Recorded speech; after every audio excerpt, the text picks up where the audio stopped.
So, dear students, this is a question of NEET 2023. It says a lens is made up of three different transparent media.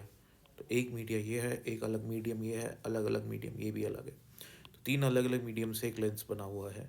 Shown in figure.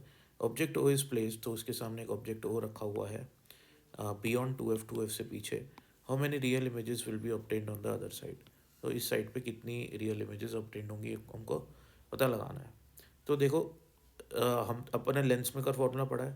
Lens maker formula 1/f equals to mu minus 1/r1 minus 1/r2. ये भी होता है refractive index of lens with respect to surroundings. अब इसके अंदर जो हमने formula लिखा है ना, इसके अंदर हमको ये पता लगता है कि जो भी लेंस है उसकी फोकल लेंथ कितनी है. अगर उसकी R1 कर्वेचर है, एक दूसरी R2 है और उसका रिफ्रैक्टिव इंडेक्स म्यू है. अगर ये बदला या ये बदला या ये बदला, इनमें से कोई भी एक चीज़ बदल जाएगी तो फोकल लेंथ भी लेंस की बदल जाने वाली है.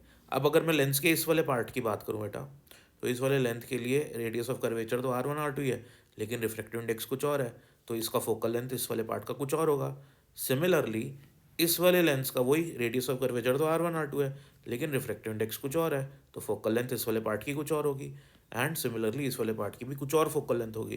तो यानी कि ये जो तीनों पार्ट्स हैं ये अपने आप में तीन अलग अलग लेंसेज के जैसे बिहेव कर रहे हैं. तो तीन अलग अलग लेंसेज तीन अलग अलग इमेजेस बनाएंगे. तो ये हमारा आंसर हो जाएगा कि this system will act as three different lens system and which will produce three different images. So this is the concept behind this question. Thank you for watching.